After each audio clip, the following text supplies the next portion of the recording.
Hello, hello.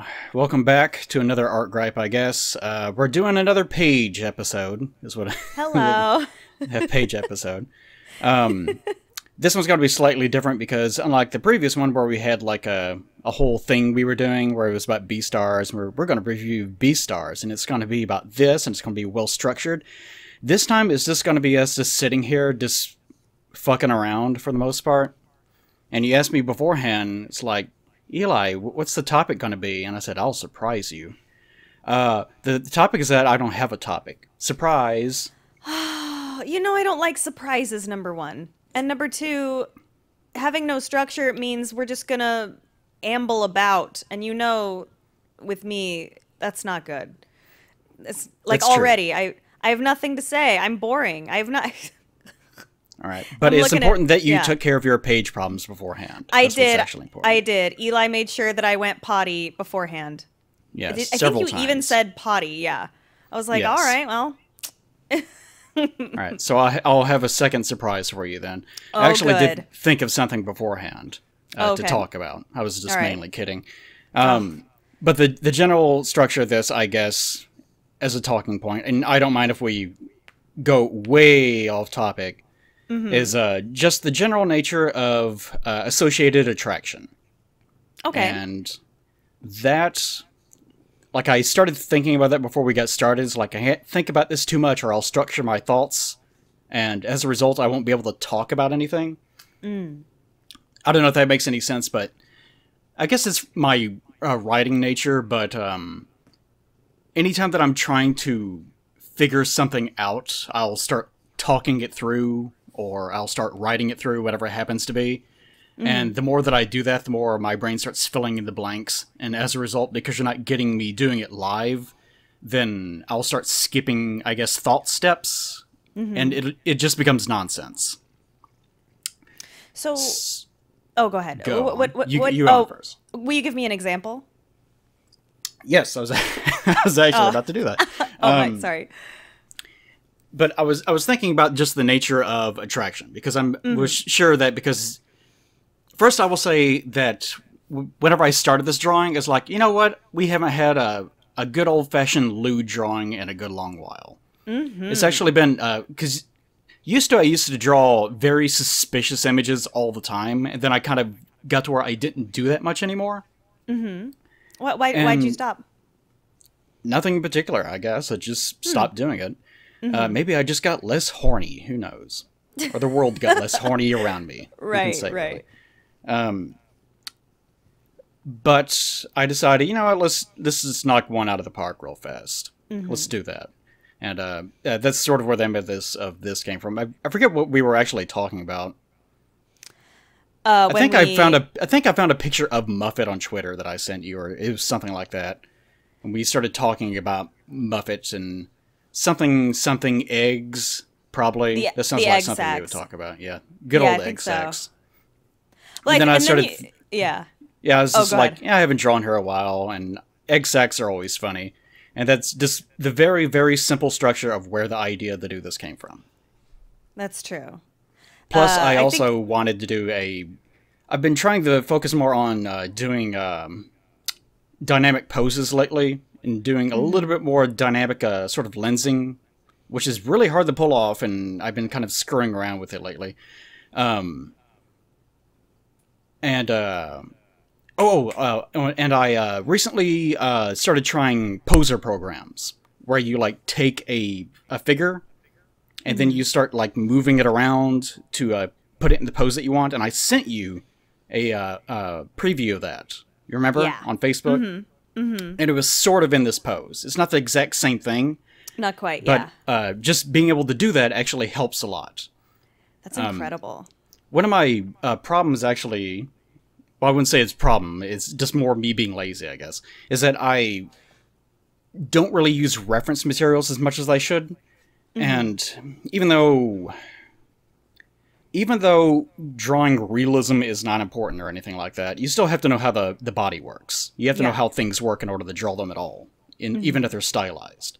So it is important for every artist of any level to be able to pull back on some reference and go, oh yeah, this is what a butt looks like, and then you draw the butt. And it doesn't matter if it's a real butt or if it's a cartoon butt. You still draw the butt. Correct? Yes. All right, so... Yeah. Oh, well, I have a question for you. Why do you want to fuck a Spider Woman? Well, this is... Go. Again, that's what I'm talking about. Right. Because I was sure that as soon as I was like that, I was like, well, the first thing that's going to come up are the old furry comments, of course. Mm-hmm. And it's like, you know what would be a good topic for this? Just a good general topic, especially since Paige is going to be here. Oh. Because I could easily get her in trouble, too. Right.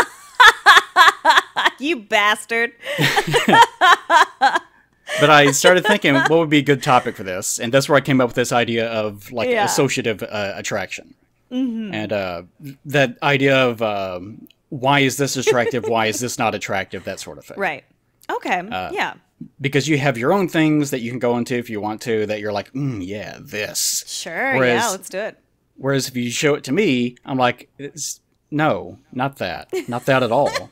Like the other day when I was like, what do you think of that? Yeah. Like, what do you think of this glove? Isn't that glove hot? And I'm like, no. Come on, it's the nature around that glove. It's what the glove represents. All right. If you want more adventures in regards to that, you can go look at my Picardo VODs, I guess, whenever we were streaming Star Trek. Oh, God. But, yeah, that's the very loose topic that we're going to be working with today. One thing that I started thinking about in regards to that is just the nature of how people are attracted to anything at all in the first place. Some people develop weird attractions that make no real sense to them in adult life. Like someone might be, aroused whenever they see like a head of lettuce or something. And they're like, that makes no sense. Like, where's that coming from? And eventually they'll reclaim some lost memory or have some revelation of, oh, whenever this happened in my childhood, whenever I was a preteen or whatever, and I was first starting to have thoughts like that, there was a sort of a borderline sexual experience that I was around or whatever, and there was a head of lettuce there on the counter, and I just so happened to strongly remember that, and now as a result I have that association. It was just weird stuff like that. Yeah. So I've gotten into this conversation before with other people. I know I've had this conversation with Dropout Dragon. You don't know him, but people that listen to this probably do.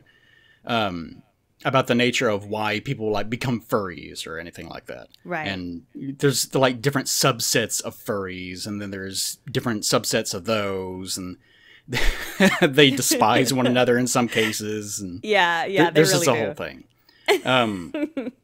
Because it's such a diverse thing. Like there's some people that get obsessed with like inflation porn or vor porn or things like that. That whenever you look at them, like if I look at something that's inflation or vor oriented, then it does nothing for me. It's just like visually confusing as far as I'm concerned. Very like, there's bizarre. Nothing happens in my brain at all. Yeah. But if you look at like a buff Saiyan woman, like Schwing, right? Yes. So. Yeah. So what's your deal? Like, what's your deal? Why muscular Saiyan women? Why muscular Muffet? Why Undyne? Don't know. I don't really know. Do you want to get like stepped on? Is it like no? You've kind of been down this road before of do they have to be muscular? And it's like, well, no, that's mostly a joke. It's not actually about them being muscular. It's just that I like defining forms. Right. Yeah. And that's more being artsy fartsy, but it's true. Whenever I draw, and you can probably see this with some of my geometry, and I'm kind of even doing it now. Yeah. Is I like to mildly exaggerate proportions and the features of whatever body that I'm drawing, but not too much. Yeah, you don't really. They're not that exaggerated. Like that looks like an ass someone would have. Yeah, but it's still more so than most people would have, right? True. It's a booty, that's for sure. She's eating her cake. She is. So, I lost my train of thought. Um, Sorry, we were looking at Muffet's ass, oh, talking about form. Form. yeah, form. So with the nature of form and all that, Uh-huh. I like to create something that emphasizes form, but at the same time is not so incredibly exaggerated that it stops looking like the thing that I'm trying to draw. Right. And I give you an example of this. It was like an artist that would draw like tits really, really big. Yes. And Yeah. like there's some I've seen that draw them so large that it just looks like there's this orb of fat that just so happens to have like a person that's like welded to it at some point. Yeah. Yeah. The whole person is a tit. And that is a fetish, apparently. I don't understand it, but that is a fetish for some people. Yeah. I don't get that one. I mean it's great, but I don't understand it. I completely agree. Do you have an attraction towards things that are like circular and angular? Like, are you more interested in? I'm trying to. How Well, how do I put the this? thing that I just remembered that I was going to talk about Oh yeah. in real life, like with actual women, I've had this before, and it came up recently again with the whole Tifa Eris Yuffie or Yuffie or whatever thing. Yeah. We were talking about like body forms. And with me, I've never been like a big ass person. I've never been a tit person or anything like that. I've never been about exaggerating any one part of the body. Like, to me, that doesn't make any sense. I've always been about proportions and ratio, having the correct ratio. So with me, What is the correct ratio? Do you mean? there Do you mean actually hourglass? is a mathematical ratio. Oh, golden ratio, right? This is a slightly different thing. Oh. There have been a few studies. The one that I'm thinking of is old enough that I have forgotten where it came from. And I can't remember the numbers associated with it. But there was, I think it was California, San Diego, I can't remember. But there was a study involving what sort of body ratios people are attracted to. And for the most part, those ratios always stayed the same regardless of what the body type happened to be. And that was more strongly pronounced with men than it was with women. With women, it was more of an association of they have to look strong. Like that. Right. That's it. Like they can be really, really fat. They don't care as long as they look like They they could take are. a bear. Yeah. Okay. As long as they sort of look like they have strength and also they have their own sort of proportionality to them. Like Right, with okay. men, it's more of that triangle shape. Yeah, like that V.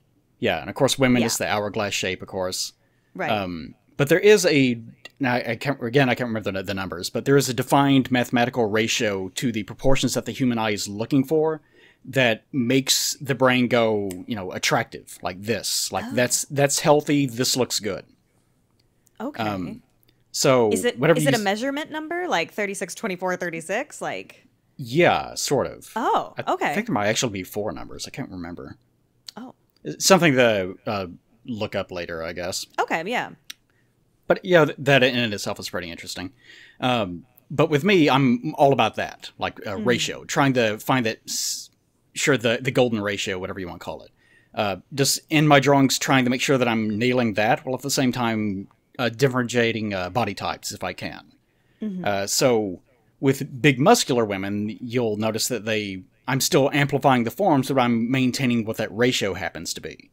Yeah. And typically, I don't give the models that I draw too large of a bust size or too large of an ass or whatever, Yeah. unless everything else is also being amplified. So I imagine the reason why the whole muscular angle gets played up with me is because what I'm actually doing is not really emphasizing how powerful they are so much as everything about them is like perfectly ratioed. So like every element of their body is built correctly. Like that's what I'm actually going for. Okay. And is that also what you are attracted to as well? Like is this Muffet? Is this Eli's ideal? Plague of Gripes ideal? With the multi-arms. Yeah. By the way, drawing all the arms, God, trying to do that. I almost don't like drawing Muffet. I like drawing her at first, and then I get to the additional arms, and I'm like, oh, you gotta find, like, every artist that I know that has had to draw her always has this problem where it's like, what do you do with the rest of the arms? Because you can't have them crowd the rest of the model, or you can't see anything. Right. And she also has to be, like, she has to be holding something, or lifting something up, or grabbing something, and she has to do that with all of them, or else it's just a clusterfuck. But anyways, I think what you did here is perfect, especially the one holding up the tit. Mwah, chef's kiss, really. Well, I had to figure out something. It's like, just grab this, Muffet. Just put something in your hands. Honk, honk. Either that, or you're going to be holding an apple or something. I don't care. Just do something. Right. But with me, the whole attraction thing is, right. I don't care if they are slender. I don't care if they're like really buff. Mm-hmm. In theory, they could be like chubby too, but you really don't see that much because being overweight even a little bit interferes with this too much. Because having that natural, like, unless they're like naturally like so exaggerated that it just fills them out. Oh, but you don't see that waistline? often. Yeah. You don't, okay. Well, everything, I guess, but yeah, mostly waistline, I guess. But you don't really see that too much. But yeah, as long as they have that ratio, I don't care if they have a slender body type or they're really well built or whatever. Just as long as they're maintaining that sort of perfect ratio. And that's asking for a lot. I'm just saying that ideally that would be what I would be attracted to. Right. No, I see what you're saying.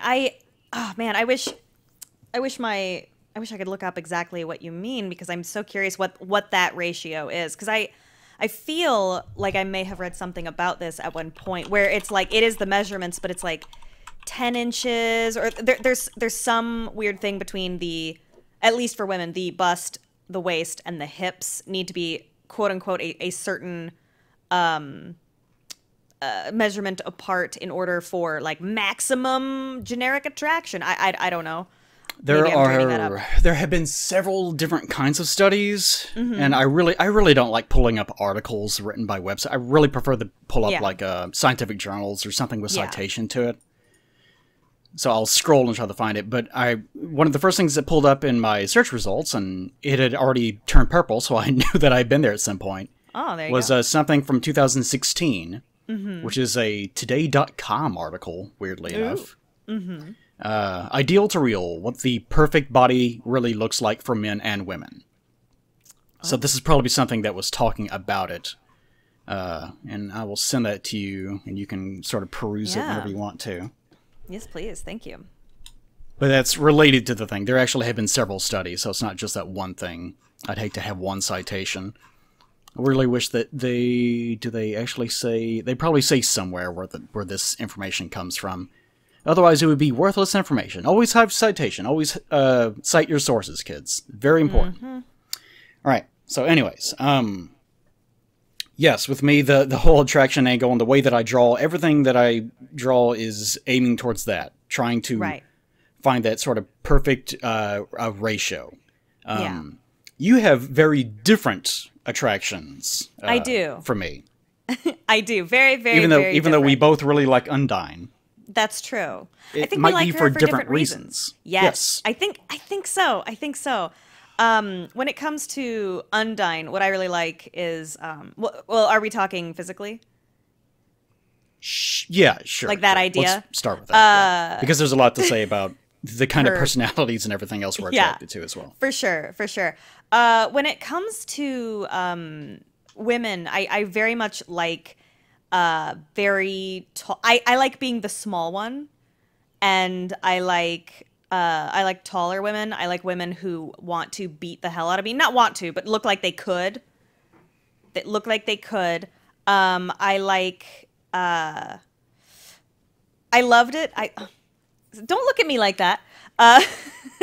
Excuse me. No one else is in the room with her. No one else is here. No one else is here. So where was I going with that? Now I'm all excited. I really like how, well, it's hard because she's a sprite, right? So I guess we're talking about the idea of Undyne. Well, yeah, because the sprite version of Undyne is like ugly as sin. Yes. But the fan art version of her is much more attractive because it's Hotter than inspiring hell. it's inspiring the idea of what she should look like. Right. To me, of course, because she's a fish, she has a swimmer's body, and I was a swimmer for a long time, so I know exactly in my mind what that body type looks like, and it's hotter than hell.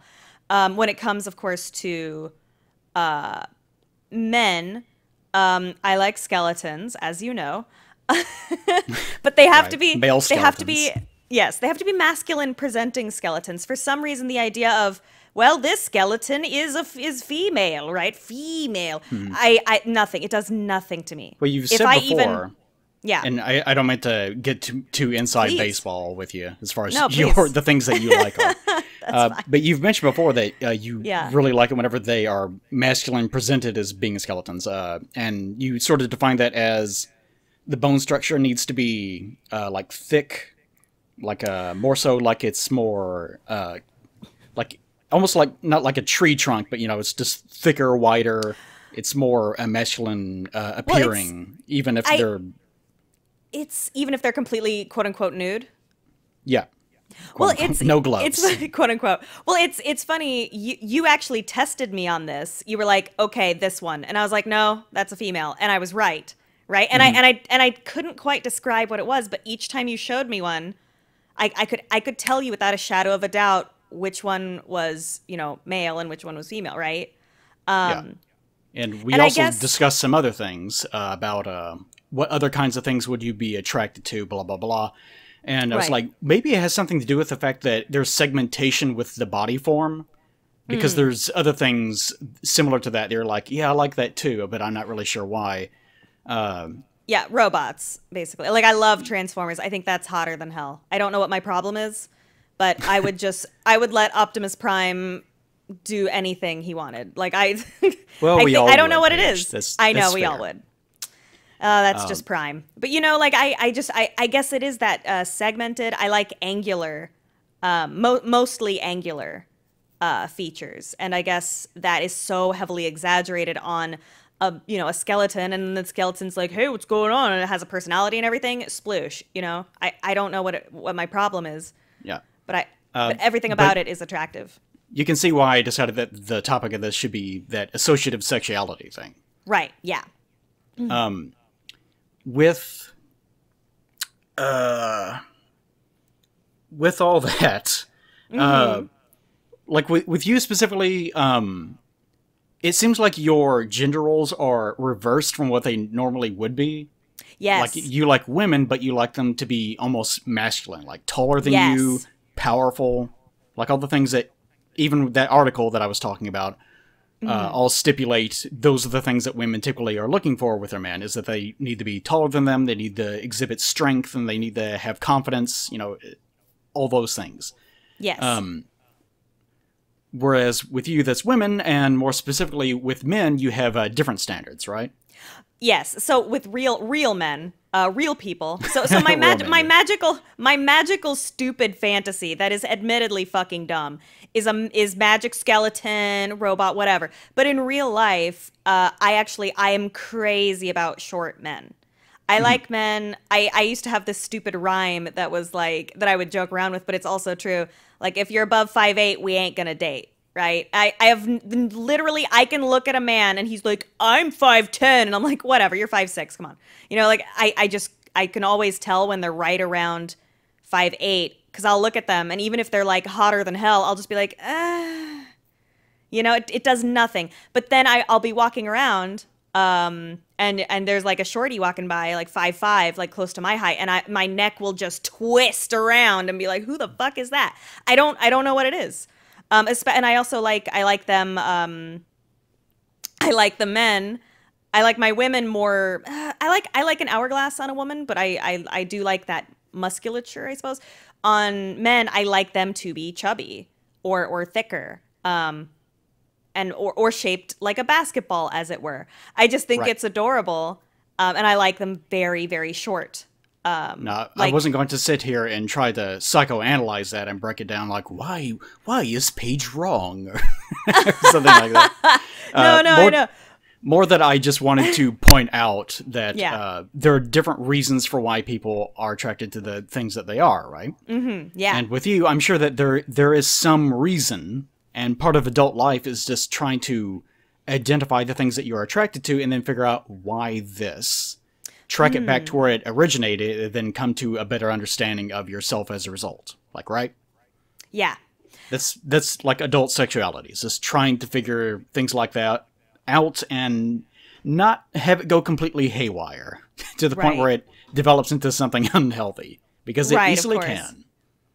Yeah, I have an idea of why I'm like this. I think it's because when I was young, the women in my life were very, very into fitness and were very like confident and strong and very straightforward and aggressive. And the men, the adult men, like my uncles, my father, my mother's friends' husbands who'd be around, they were all like shorter, round dudes who were like super chill and really funny.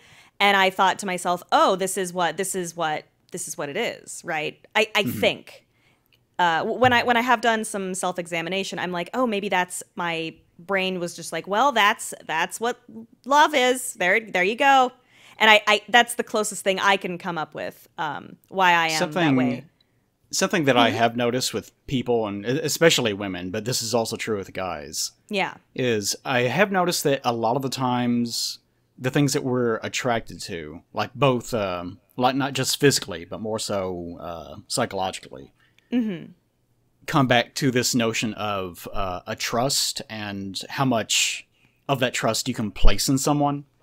Because, like, especially on the internet, more so, there's a lot of women are hoisted up if they look like someone that is like low key, non-threatening, someone that you could chill out with, someone that is laid back, like that sort of notion.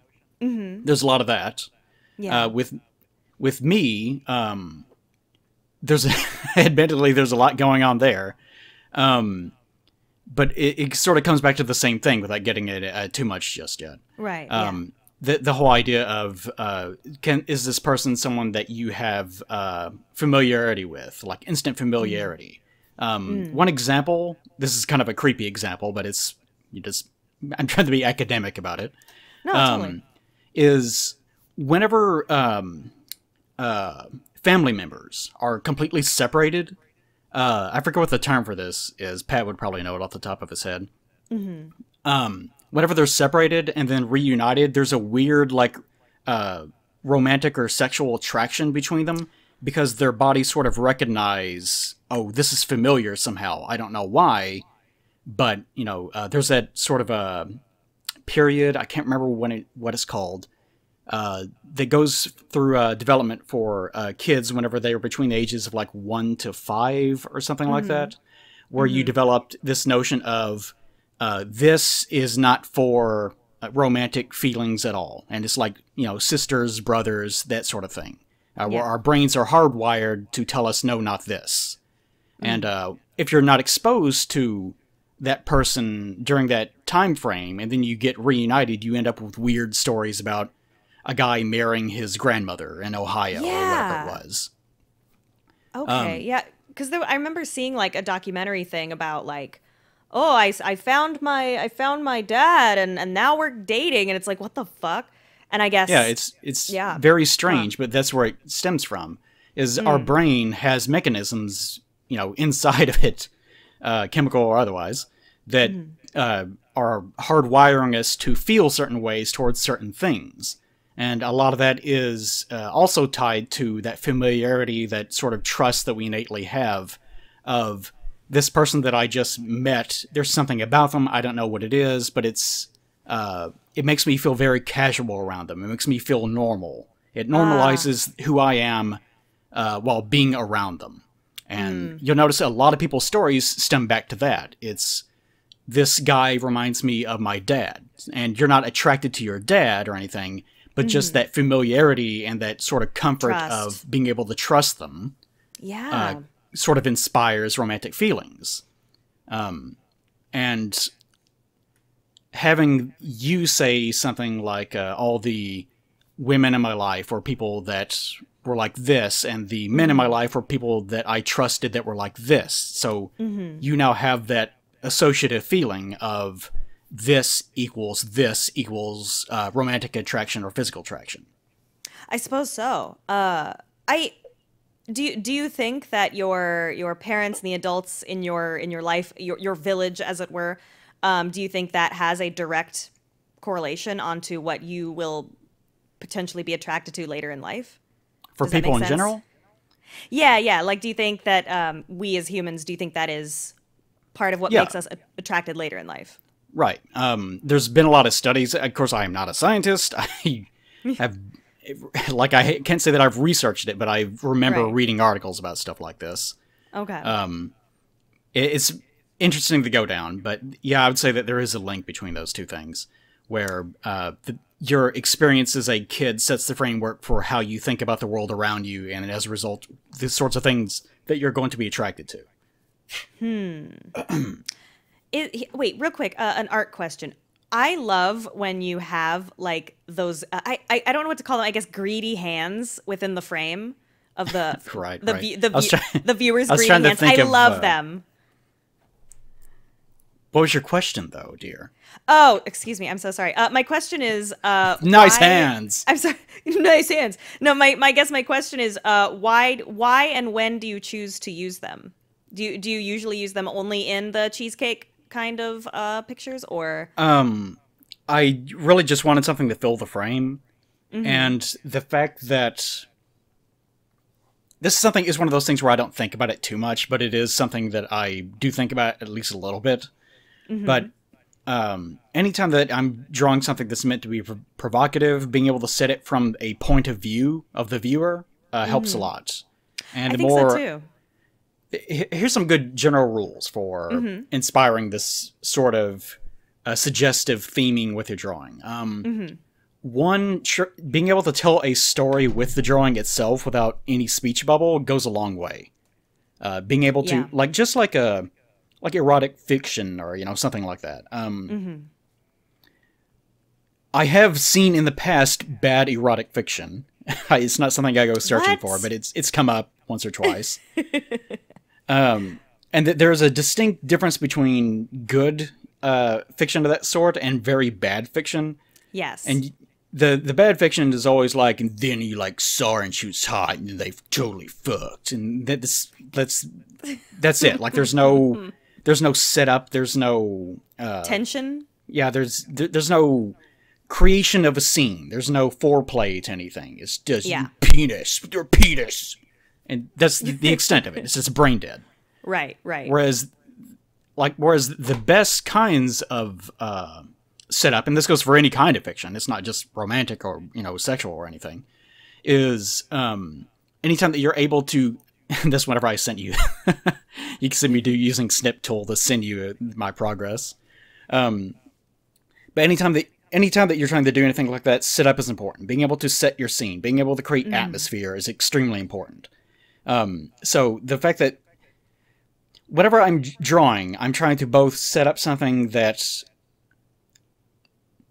is telling a story, hopefully. Like, you can't always do that. Like, the more story you want, the more drawing you have to do, right? Yeah.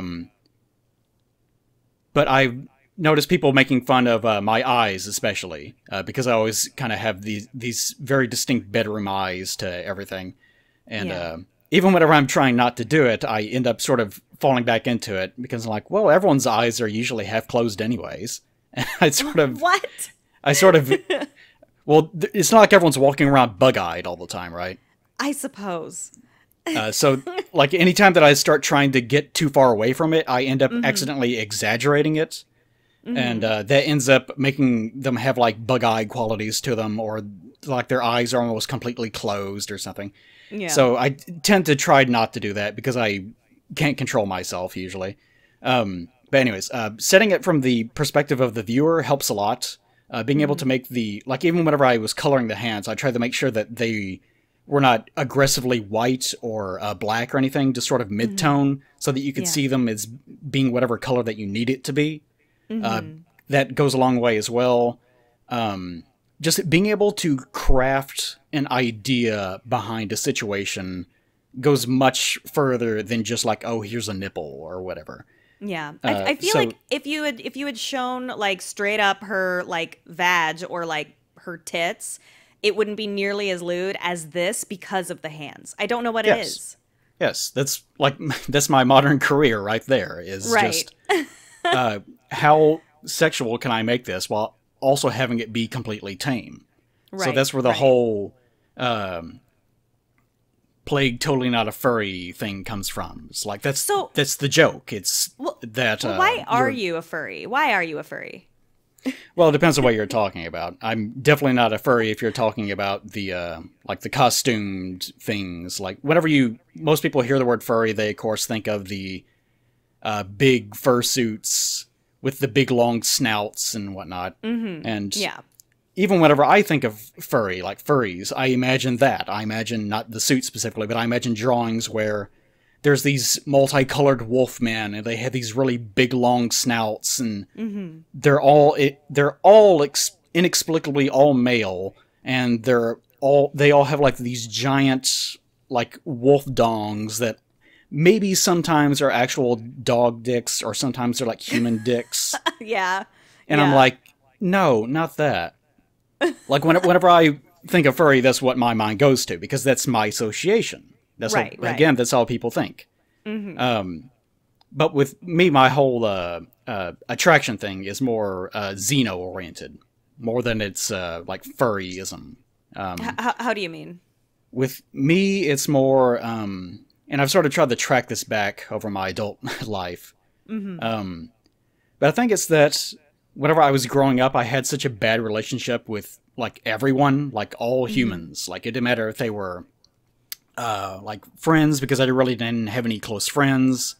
Lived out in the middle of nowhere on a farm, and just was not allowed to go out or do anything, because I was sort of the forgotten child. Like I was the one that was not wanted, and so I kind of just existed during my childhood phase. And my parents were not like good role models. I didn't really trust them. I received more like abuse from them than probably good parenting. I was, again, mostly ignored. So my entire association with humans was basically that everything about them is like bad. But my mind is still like, oh, but girl attractive, right? Girl attractive, because biology. Right. And eventually I was like, yeah, girl attractive. Indeed, brain. And brain's like, yes, girl attractive. So my way of sort of conjoining those two things, I think, was my association with the only things that I actually did have like formative trust values with, and that was like I guess spiders. Well, yeah, just things that are not human, basically. Right. Yeah. Like animals, plants, whatever, as long as it has humanoid form without actually being related to humans themselves. So you like the humanoid form with like a peppering, so like with cat ears and a tail, ooh woo kind of thing, or like ooh woo. No, but is that more your like the peppering of like an animalistic sort of? Well, I've thing? mentioned this before too. Is whenever I draw the characters. That's the reason why I don't really like whenever my brain thinks furry, it thinks of the weird, like, aggressively snouted creatures. What is your deal with the snout? We've talked about this before. That's the most associative thing to me, is whenever I draw these things and whenever I have the intrinsic attraction, it's still to the human form. It's just that it needs to be xeno. It needs to be exterior to what it means to be, like, human in the first place. So whenever I'm drawing it, it's more like a human that is covered in like body paint almost. Or it's human that has really reduced features. Like whenever you see an anime drawing, they have like a dot for a nose, or no nose at all. Yeah. Your brain still goes, well, there's a nose there. But you're creating a cheat angle or a cheat model that allows you to just imagine that something is there without actually seeing it. So it ends up creating exaggerations of form with eyes and mouth and eyebrows specifically that greatly emphasize the qualities of those things without focusing too much on having a big honking nose. And that's one of the reasons why that style is so prevalent, is because it emphasizes the more beauteous qualities of the human body without actually creating too much emphasis on the rest of the form. So with me, whenever I'm drawing these characters, I'm doing the same thing. I'm trying to emphasize the qualities of whatever animalistic combination that I'm doing, while also like moving away from human values and trying to unite those two things. So I guess maybe that also has something to do with the fact that I'm trying to create these like perfect ratios all the time. Is I'm trying to make sure that everything is blended in such a way that it is like perfect. Like there's enough xeno in there to be attractive, but still enough human that your mind still goes, "Ooh, this attractive." So you're brain purposely works. trying to confuse people to become furries. You're a gateway drug, is what I'm gathering. Yes, I will trick you. Okay, I see. I will manipulate you into becoming attracted to this creature. Like that's that's my goal whenever I draw. Because I remember in the choose your partner video, so many of the comments were like, I this has awakened something in me, and I don't think a lot of them were kidding. I don't think that was a joke. No, I get. I can probably click my notifications thing right now and find. Let's see. So and so commented, it didn't feel weird, and these are all comments from that video. It didn't feel weird and uncomfortable. I wonder what a Digimon version would look like people begging for more things. Here's some comments from people that are in Spanish. Oh wow! Okay, all right. I would choose Lucario. Welcome to the internet. Just every day I get new comments like that. And a lot of people were like, I didn't feel weird or uncomfortable at all, and other people were like, oh, that was weird. Like, what am I watching? And you can tell that they're legitimately distressed because they don't want to feel the things that they're feeling because they've never questioned such things. Yeah, but you did it. You did it. I don't really see that many artists having that effect, and I want to applaud you because I think that's really funny. Yeah. So, like you'll find with writing or drawing anything, usually my whole deal is try to find effect with subtlety, because the more... Like, I've talked about this before, and this is more of a writing thing, but I really love thinking about things this way, is the more that you can inspire someone to create things themselves in their own mind, the more effective it's going to be. Because you can have an entire wall, like paragraphs of prose, that is telling you how beautiful some woman's dress is while she descends the stairs or whatever.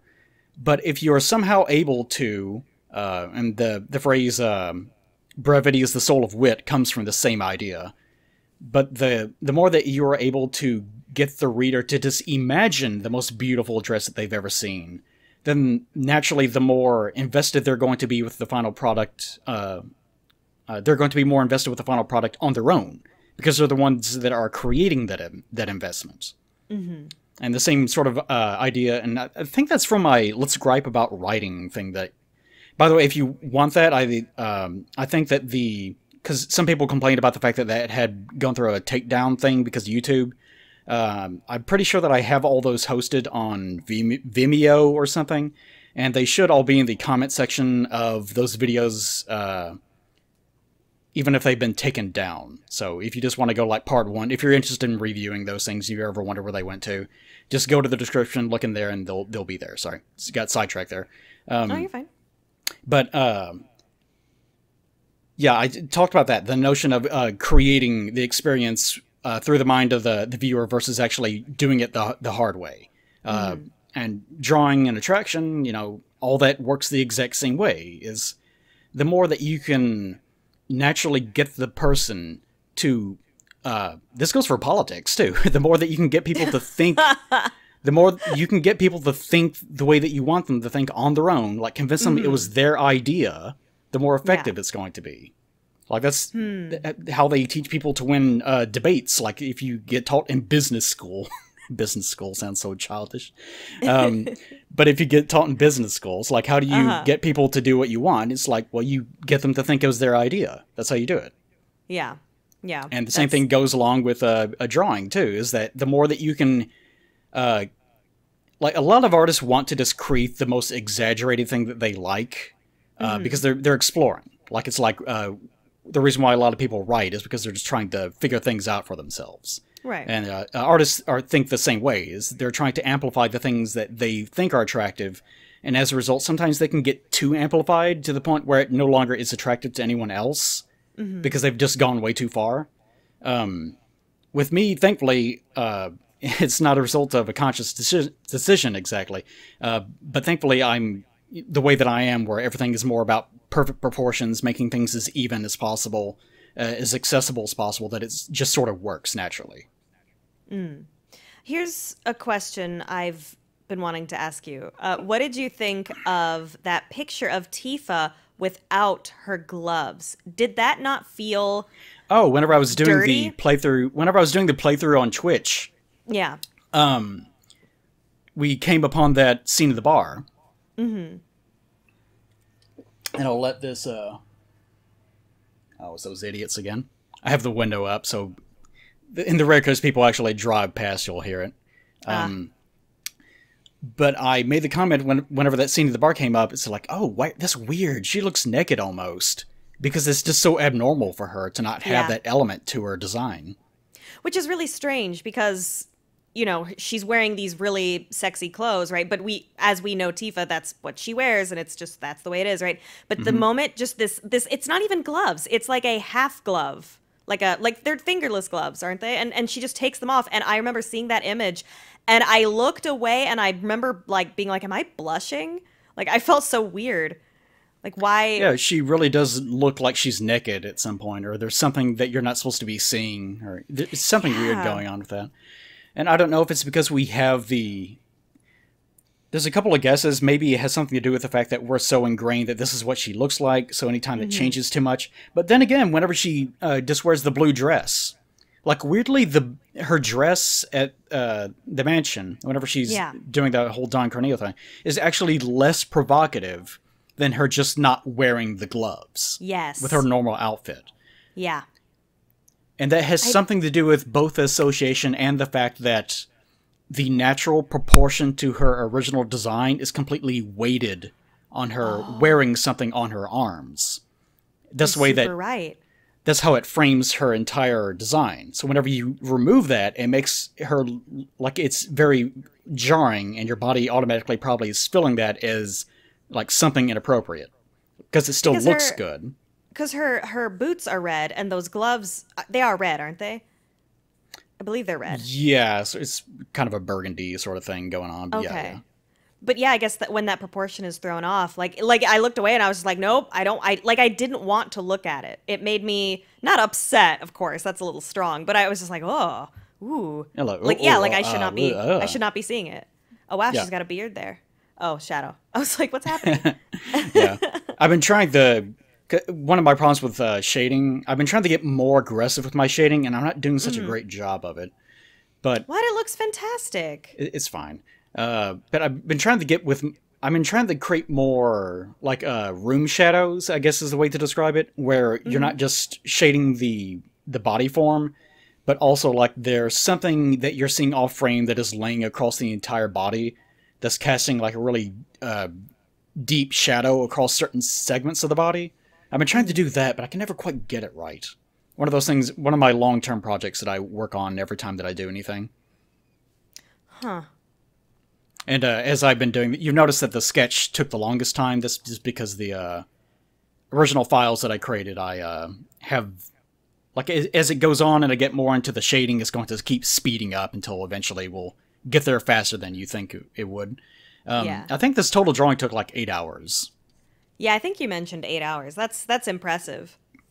That's usually what they take. Really, I should be drawing faster than that, but with the way that I draw, it slows me down a lot. For most people. I believe, and I'm going to embarrass you here, but I guess I'll be embarrassing us both. Oh, good. Well, I remember because you and I will have these conversations, and I feel like how Muffet actually came up was, what if you fucked a spider? Would it come out and she got pregnant? Right. Would the spider come out like a person, or would there be sacs? And I remember being like, I don't know. I think it was, I said something about, I think Muffet gets all those little helper spiders from the egg sacs, but if she wanted to... if she wanted to make another Muffet, she'd have to do it the old-fashioned way. Yeah, yeah. She'd have to use the oven or some weird thing like that. Like I was trying to be intentionally weird and gross. Yeah, yeah. But yeah. That's what the scenario was supposed to be implying. Yeah. Oh, was yeah. like, this She's would be fertile. funny. Look at her. She's ovulating, you know. Yeah. And it's because the new XCOM game came out recently. The old Viper, I did an older art gripe where I drew a Viper, and I was talking about how to sexualize snakes or something. That has been having a resurgence, and that has been showing up people's trending things for whatever reason. And the joke that I made in that one was we should always, like, I always love to include suspicious eggs, I think is what I refer to them as. Suspicious eggs in my drawings. Like, you don't explicitly state why they're there. Right, You just include them in the background somewhere to imply things. Because that's how my humor with these drawings works, is I love to imply things that force the viewer to access that knowledge and then fill in the blanks themselves. Oh, you really like making people feel horny but uncomfortable with the horny. I love making people feel things in general. Yeah. It's just since I'm an internet person now, that's more what I do these days because it's so accessible. But with my old writing, the thing I probably focused on the most is I love to make people feel bad. Like, I loved it whenever I could get people to feel really sad about something that they read, knowing, well, it's not real. These aren't real people. But just knowing that they had, like, real human reactions and emotions to the facsimile, the idea of characters, is something that I always loved. And I don't really have the opportunity to do that anymore. The closest, like, usually the thing that I think about is that stupid October thing from the Best Friends thing. And I think I drew you in that, too. Yeah, I'm in it for like 2 seconds. I was so honored. Oh, it was the coolest. Well, I didn't even know you at the time. It seemed like I had to go on Pet's Facebook. It's like, he's got a girlfriend or something, doesn't he? And I knew nothing about it. Yeah, I don't think we were friends yet. Yeah, and then I was like, I think that's her. I'll just draw this. And like there was no real thought put into it. But that's where you came from. I was so honored. I don't know if I've told you that before, but I remember being like, oh my gosh. It's not all about you, Paige. Oh my gosh. It's about me now. Well, I mean, to be included in something like that was crazy. It was very unexpected. Me. No, it was cool. Yeah, go on. I think about that because people, of course, naturally ask, like, where's it from? Like, what's this referencing? And it's like, nothing. It's just like the idea of a story that I came up with. Which disappointed people because they're like, no, I want it to be a real story. It's like, yeah, me too. That's the reason why I wrote it that way. But that's one of the few cases where I had the opportunity to actually include like a original writing idea that was trying to make people feel something. Yeah. Yeah. It's, well, you suggest just enough. You tell just enough, but you suggest just enough that your brain just fills in the blanks. It's great. Yeah. And I imagine the actual, like if that was an actual movie, it would not be as satisfying because the whole appeal is that you're having to do so much guesswork on what's going on and what it actually means. For anyone that doesn't know, the whole deal was, there was a Spooktober? What the hell is it called? I can't remember. Shitstorm. Yeah. It's Spooktober. I think it's actually, I think this is the thing I did, Spooktober. Anyways, the whole idea was, it was like Matt, Liam, Pat, and Wooly, of course. Pat was the dad. Matt was one of the kids, and he had like a fictional kid, a brother, that was with him that no one could see, but he still reacted to. And he was insistent that he was real. And Pat went to Wooly, and he's like, I thought that we put this behind us. And, of course, the viewer's like, put what behind us? What are they talking about?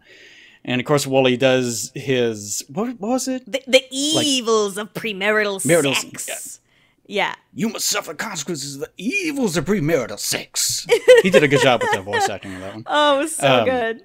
But, yeah, that's what it was. And it was sort of like I had, like, the ghost of the the wife or whatever it was on the water in that very brief scene. You're supposed to put two and two together and think about, well, I guess maybe he used to be married and then something happened to the kid or something happened to her. Kid and the wife, yeah. Yeah, and you just have to like make up your own headcanon for what exactly it was. And that's the whole appeal behind it. Yeah. But yeah, I love writing stuff like that. I was actually talking about on stream, this is what I was thinking. I was talking about on stream the other day, people were asking like what sort of horror films that I like. And I had to sit there and think like, I really don't like horror films most of the time. Because most of them are like made by meatheads that just like special effects.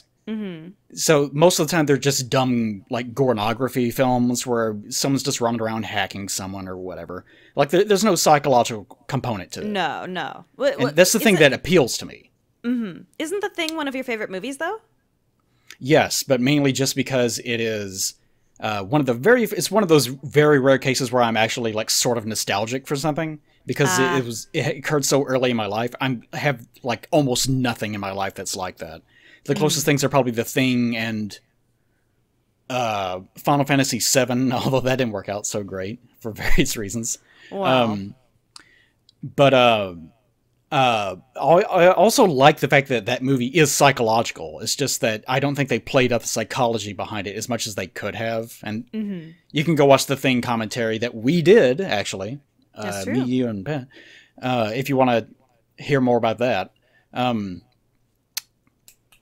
But with the whole horror thing, I was trying to go through and think about the things that I like, and I was thinking about like I think about things like Silent Hill, and it's like I don't care about the monster designs. I like the fact that it has atmosphere. That's the thing I like about Silent Hill is that it has very strong atmosphere, way more than Resident Evil. Like I've always preferred Silent Hill to Resident Evil just because of that. Is because there's just such this very distinct, like, and I described it this way in stream is, I like it whenever stories are sort of melancholic, like there's a certain like sadness to it, like something is very calming and almost peaceful, but at the same time, like a little bit tense, suspenseful, maybe kind of scary, but not really scary. And I gave the example of the Scary Lessons thing that I did a couple of years ago, which is, the document is still lying around here somewhere for that. The whole atmosphere of that was very similar. It's this place out in the middle of nowhere with it's like an isolated mansion in the middle of the woods sort of deal, and you're just supposed to have this this feeling that something in the air is wrong, but it's also at peace with itself, and there's just there's sort of an alien quality to it. There's this very specific sort of tone with the horror as it like you can see why I don't even describe it as being horror. I don't know what to call it. It's not a thriller. It's just something. I mean, it's psychological horror or what's the name of the movie? Suspense. What's the name of the movie? Jack Nicholson. Oh, it's Shining. Yeah, The Shining. Sorry, I blank on that one a lot. The Shining. The Shining has a very similar quality to it. Like it's not a horror film. There's really nothing scary about it exactly to me, but I love the atmosphere to it. I love creating atmosphere. Like that's the thing I like the most about it. That movie is terrifying. That movie is what are you talking about? I don't find it terrifying at all. You know what it is? God, you and I think it is a very strong male-female perspective of what is frightening. Maybe. I don't know. Like, I've also found that in real life, I don't really react to things the way that most people do. Oh, perhaps. Like whenever something horrible happens that everyone is freaking out about, I'm kind of like, oh, that's interesting. Like, I remember whenever 9/11 happened, of course, everyone was freaking out, like, are we at war? What's happening? Like, buildings are falling. This is crazy. And my reaction was, that's pretty neat. And that was all that really went through my head. Oh my God. Like, not like it was entertainment or anything, but just, Like, I'm very detached in that way. Like, I don't think or feel the way that most normal people do for whatever reason. And you can even see me doing that during streams where people are like, oh, here comes the really emotional scene. And I kind of am just blank face because I'm just sort of enjoying it as a scene as opposed to actually feeling anything from it. Right. Or like something scary happens on screen and most people are like, oh, holy shit. And they're like losing their minds. Whereas I might like laugh or like just go, ooh, that's interesting. Like I just see it that way. Okay, well, what's the Something's wrong scariest with thing? me. No, nothing's wrong with you. What's the scariest thing you've ever seen in a movie that truly frightened you? Well, probably the thing whenever I was really, really young, because it was just such a new thing, and I was like 3 or 4 years old or whatever it was. Right. So seeing someone's body turning inside out and their head tears off and grows spider legs, and really even then, it was the idea that the things around you that you care about and you trust could be imitations of something that actually want to like control you. That, even the psychology behind that, I found way scarier than just the notion of monster with claws comes at you. So probably that. In my adult life, I have no idea. I just don't really experience fear like that anymore. I don't know why. It's not because I'm big and brave and have a big pee-pee or anything. It's just I just don't feel that way anymore. No, I feel you. What I'm getting at is I'm noticing that you tend to like things that are quite subtle, both in your horror and in your sexual preference. Which Yes, I think the things that we find frightening and the things that we find sexually attractive often correlate. Would you agree? maybe I don't have enough personal experience as a result of me being me to be able to say one way or the other. But I guess yeah, there's might be something, especially more so with women, maybe because there's the whole. With women especially, there's the whole angle of the thing that you're dating might be the thing that kills you, because men are men. Like, it's like getting into a car with a bear. You never know what's going to happen. It takes a very large amount of trust for a woman to get into that vehicle with a guy. So there might be some sort of correlation in that regard, especially with women. There's no way for me to know without being both, and I haven't gotten around to my second playthrough just yet. So yeah, I imagine it's like that. Wait, on real quick, one more thing. If that's the scariest thing, the scariest movie you've experienced, what is like the sexiest movie or movie scene? Sexiest movie scene? Yeah, in a regular movie, not one of your creepy pornos. God knows. I don't know. I don't know. I don't have anything to bank for that. It's not That you something were I like, really nice. ever thought about. Huh. Really? Yeah, I don't really think about things like that. Like, can you give me like an idea? I don't know. Did you see? I don't know. Did you see 50 Shades of Grey? I don't No. fucking know. I most certainly did not. I don't know. I was just curious because I don't know, the things that you find. It might be because most of the things, like if I watch a movie, I don't watch that many movies. They're usually going to be something that's not about sex in the first place. It's going to be usually, I like watching like fantasy things and sci-fi and just interesting concepts more so than anything else. Like the hottest scene in Star Wars is like what? Like no one cares, right? Right. The hottest thing in the thing is what? Like nothing. Yeah, no, good So point. I guess it just doesn't come up with me because the things I watch don't really fall into that tone. And whenever they do, like when they do, usually it's just some stupid. Like I remember, what was it, like Critters 3 or Ghoulies 2 or some dumb thing. I remember whenever I was like I saw it so long ago I can't remember now. But it was something where like those, like, I know it was one of those things because the tone was so similar of these little bitty creatures. It's supposed to be like comedy, loose comedy, but they're little bitty creatures, and then every so often there's like weird sexual undertones to things. And it was some topless woman that was making out with a dude on a unicycle or something, like an exercise cycle. Uh-huh. It happened really early in the film. It's just fucking weird. And that did it for you. Well, whenever I was like, however old that I was, whenever I was clearly not supposed to be watching it. So, are you telling me that, like, you want to hop on a unicycle with a woman who's top? No, like... thankfully I don't have that association. But just I was trying to think of things that would be sexual in a kind of movie that I would watch, and that was like one of the only things that came to mind. Okay. hey, I'm not gonna, I'm into skeletons, so I'm not gonna Because judge you for especially your. in movies, most of the time, romance just does not resonate with me most of the time in these films. Because Mm-hmm. unless it is very specifically supposed to be a romance film, usually it just falls completely flat because it's just there to be a token romance. That's usually how these things are written. Like there's a very loose idea of, oh, they like even in like romance films, because those are usually written from a female perspective too. Mm. Uh, what was the name of that stupid thing? The Notebook? Is that what that Oh yeah, is? yeah, that's the big one. Because that's another one of those formats where it's here's the guy I'm supposed to be with, but here's like the big strong guy who's he's like one with the wilderness and he's kind of wild and he makes bad decisions. Woo! It's that again Yeah. because women. But even then, is like I remember seeing that or like a part of it, like the first half. I can't remember. And the only thing going through my head was, wow, this is really unrealistic because the guy is absolutely obsessed with this woman, and she has absolutely no attractive qualities whatsoever. And usually the defense for that is it's love. You know, It's true I don't need love. it. It's like it's love is like the it's magic for romance films. Like I don't Yeah. need to explain shit. Is you just see something in her? Like no.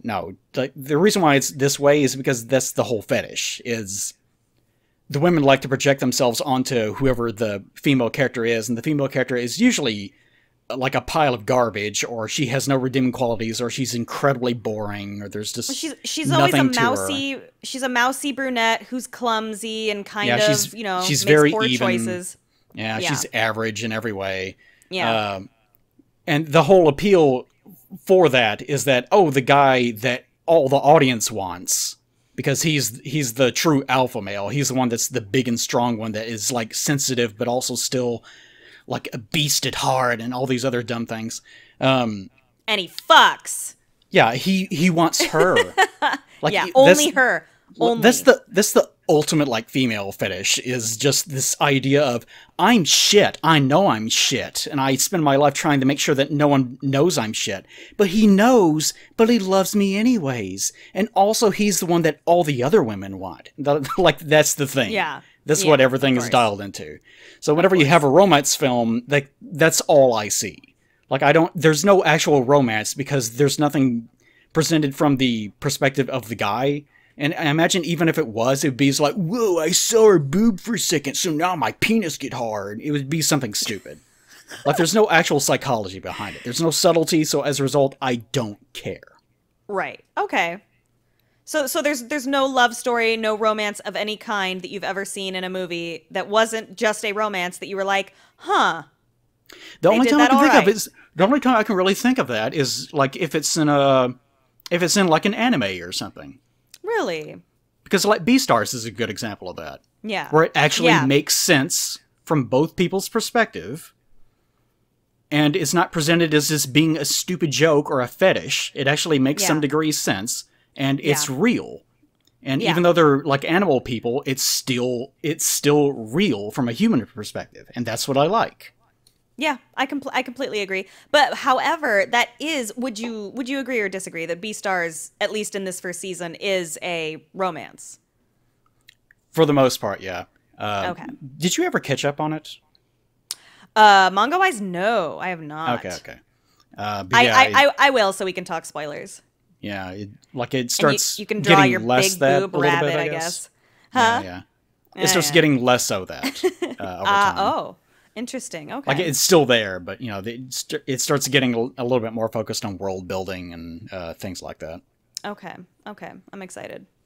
I'll get on But that. yeah, just the like even something as simple as at the very end, and the anime did a good job with it too, of Haru like extending her arm and almost interlocking it with his, but stopping short and lowering it intentionally.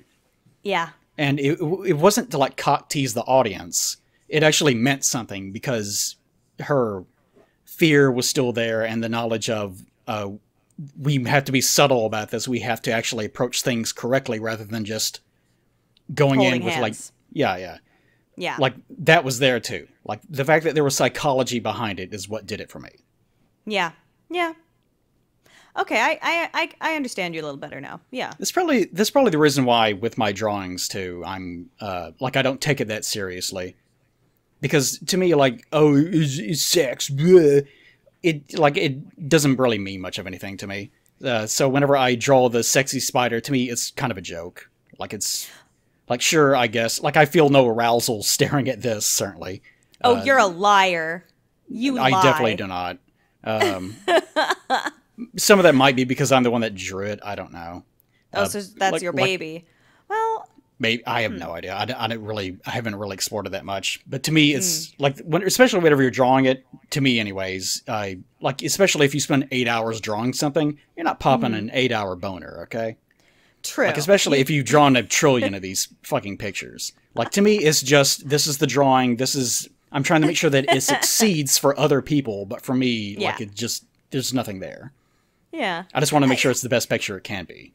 I think that's what I appreciate about your more lewd pictures. They're very cheesecake pinup, where there's just a little tee-hee sense of humor. Mm-hmm. Like it's lewd, right? Like there's her sweat drop, right? So Yeah. she's obviously like, yo, what's up? You know, there's her Yeah, there's straight a up her little bit ass, of the hands, yeah.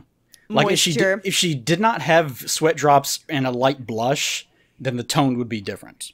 Yeah, it would almost be more sinister. Yeah, it could be like she's going to prey upon him or whatever.